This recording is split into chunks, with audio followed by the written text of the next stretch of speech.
Pemirsa, dan untuk mengetahui informasi terkini di jalur Gaza, kita terhubung dengan relawan Mercy, Fikri Rofiul Haq, di Rumah Sakit Indonesia di Bait Lahia, Gaza Utara. Halo, Assalamualaikum warahmatullahi wabarakatuh, Mas Fikri. Waalaikumsalam warahmatullahi wabarakatuh. Selamat pagi.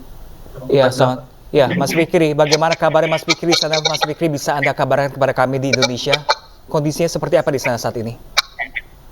Ya, alhamdulillah saya dan juga dua relawan Mercy lainnya saat ini dalam keadaan sehat dan juga memang sampai saat ini keadaan jalur Gaza masih mencekam, di mana baru saja saya mendengar dentuman bom yang terus dilancarkan oleh pihak militer di jalur Gaza. Oke. Baik, lantas bagaimana Mas terkait dengan cadangan bahan bakar untuk Rumah Sakit Indonesia di sana? Apakah stoknya masih terbilang aman atau seperti apa, Mas?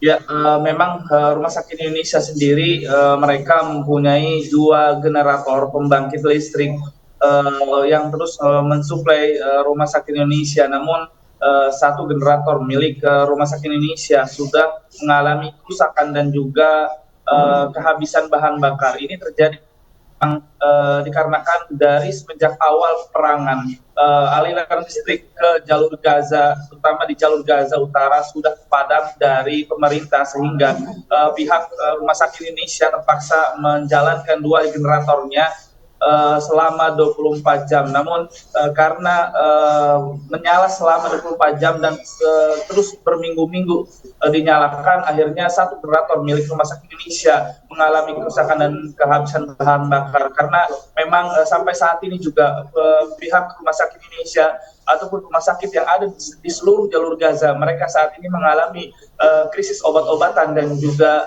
bahan bakar. Ya, rekan Fikri, ini kemarin layanan rumah sakit sempat ditutup. Apakah benar dan apakah sekarang sudah kembali dibuka untuk melayani para pasien di sana? Bisa diulangi, Mas? Kemarin kami mendapatkan informasi bahwa layanan rumah sakit ini sempat ditutup. Apakah sekarang sudah mulai dibuka untuk para pasien, untuk menerima para pasien? Untuk Rumah Sakit Indonesia, setiap harinya mereka masih terus menangani pasien-pasien, dan mereka tim medis yang ada di rumah sakit, terutama di Rumah Sakit Indonesia yang kami pantau, tim medisnya bekerja 24 jam untuk menangani pasien-pasien. Tadi malam sekitar jam 7 sampai jam 9 malam waktu Gaza, pihak militer Israel membom sekolah yang ada di jalur Gaza Utara, sehingga setidaknya 50 korban meninggal, dan diantaranya 20 korban anak-anak dan juga wanita. Seluruh korban meninggal dan juga luka-luka dilarikan ke Rumah Sakit Indonesia. Semalam juga lagi-lagi terjadi penumpukan jenazah yang ada di kamar mayat di depan kamar mayat milik Rumah Sakit Indonesia. Oke, baik Mas Fikri. Kemarin Menlu sudah melakukan upaya untuk mengevakuasi para WNI dari jalur Gaza.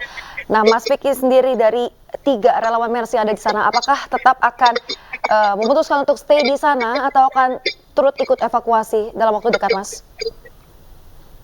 Ya, memang kami dan juga 2 relawan Mercy lainnya memutuskan untuk tidak ikut evakuasi ke luar jalur Gaza, mengingat kami akan terus memberi bantuan kepada masyarakat yang ada di jalur Gaza, terutama di jalur Gaza Utara sendiri dan juga di Rumah Sakit Indonesia, karena memang kami juga akan terus mengupdate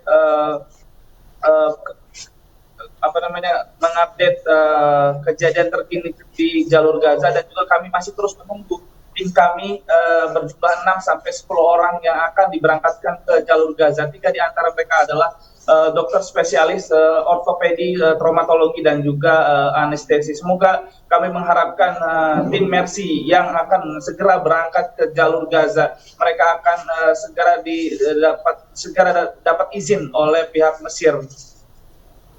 Iya. Mas Fikri, lalu bagaimana dengan keluarga di tanah air sendiri? Apakah sudah mendapatkan kabar langsung dari Mas Fikri? Sempat berkomunikasi dengan Mas Fikri? Ya, memang keluarga juga alhamdulillah mendukung keputusan kami, dan juga tim Mercy Pusat juga mendukung keputusan yang kami ambil, terutama memang ayah saya juga sangat-sangat mendukung sekali keputusan saya, karena memang ayah juga sebagai relawan Mercy dari semenjak 2012 sampai 2020 beliau ada di jalur Gaza.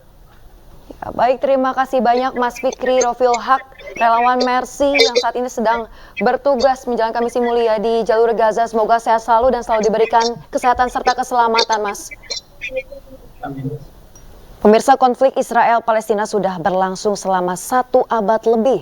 Tepatnya sejak 1917 saat mulai diberlakukannya perjanjian Balfour oleh Inggris yang berhasil mengusir Kekaisaran Ottoman Turki dari wilayah Palestina.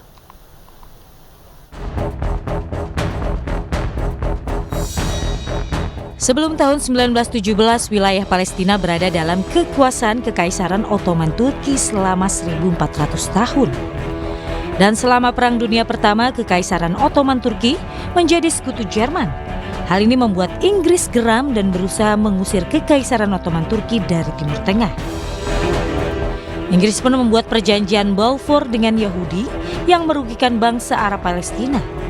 Isi perjanjian Balfour yakni jika Yahudi berhasil membantu Inggris mengusir Kekaisaran Ottoman Turki dari Palestina, maka wilayah Palestina akan menjadi the promised land atau tanah yang dijanjikan bagi orang Yahudi dalam Taurat. Dan pada 31 Oktober 1917, Inggris berhasil mengalahkan Kekaisaran Ottoman Turki. Sejak itulah terjadi imigrasi besar-besaran Yahudi dari Eropa ke Palestina. Sebelum 1917, populasi orang Yahudi di Palestina hanya 6% dari total populasi Arab Palestina. Namun pada 1945 terdapat 400.000 orang Yahudi di Palestina. Pada 14 Mei 1948, mandat Inggris untuk Palestina berakhir dan memicu perang pertama antara Palestina dan Israel. Pertumpahan darah terjadi dan dikenal sebagai peristiwa Nakba atau bencana. Malapetaka tersebut membuat 750.000 warga Palestina terusir dari tanah mereka. Dan Israel mencaplok 78% wilayah Palestina serta 22% wilayah yang tersisa dipecah menjadi Gaza dan tepi barat untuk Palestina. Pada Perang Juni 1967, Israel berhasil menguasai seluruh wilayah Palestina dan kembali mengusir 300.000 warga Palestina dari tanah mereka. Perjanjian Oslo merupakan usaha perdamaian pertama antara Palestina Israel yang membagi wilayah tepi barat menjadi 3 bagian. Namun perjanjian ini gagal dengan terbunuhnya Perdana Menteri Israel Yitzhak Rabin oleh ekstremis Yahudi. Sementara itu Presiden Donald Trump pernah mewacanakan perjanjian damai Palestina-Israel. Namun rencana Trump itu akan membuat Israel mencaplok lebih banyak wilayah tepi barat dan hanya menyisakan 15% untuk Palestina. Palestina pun menolak dan rencana Trump itu tak pernah terwujud. Tim Liputan iNews melaporkan. Sementara itu, pemirsa, Kementerian Luar Negeri berhasil mengevakuasi 4 warga negara Indonesia dari Gaza, Palestina. Setelah proses yang cukup panjang, keempat WNI tersebut berhasil dievakuasi melalui pintu Rafah Jumat dini hari. WNI dan 1 istri WNI telah berhasil dievakuasi dari Gaza dan sudah tiba di Rafah. Tim KBRI Kairo, sebagaimana yang sudah saya sampaikan pada tanggal 1 November kemarin, telah berada di Rafah sebelumnya untuk melakukan penjemputan. Tim KBRI saat ini sudah bersama dengan warga negara Indonesia. Pukul 04.00 dini hari tadi, saya berkomunikasi dengan tim KBRI Kairo dan memperoleh informasi bahwa WNI dan tim Kairo dalam perjalanan ke Kairo. Terdapat 1 keluarga WNI lagi yang terus berusaha kita evakuasi. Mereka terdiri dari 3 WNI, suami dan anak, jadi suami dan 2 anak, dan seorang istri, warga negara Palestina. Mereka kemarin tanggal 2 November sudah sampai di pintu Rafah di sisi Gaza. Namun masih terdapat beberapa isu administrasi yang sedang berusaha diurus dan Pemirsa, pemerintah Indonesia hari ini mengirimkan bantuan kemanusiaan ke Gaza, Palestina. Bantuan sebesar 52,5 ton berupa makanan, selimut, alat medis, dan juga bantuan logistik lainnya. Pemirsa, bantuan yang dikirimkan hari ini merupakan bantuan tahap pertama.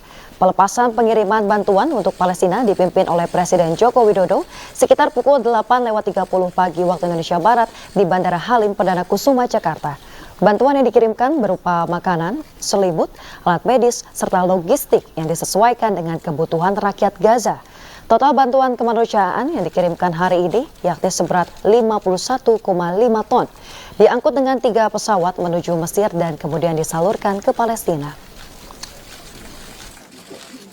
Ini merupakan wujud solidaritas Indonesia, wujud kepedulian bangsa Indonesia terhadap kemanusiaan. Karena tragedi kemanusiaan yang ada di Gaza tidak dapat diterima dan harus sesegera mungkin dihentikan. Saya ingin menekankan kembali bahwa Indonesia akan terus bersama perjuangan bangsa Palestina.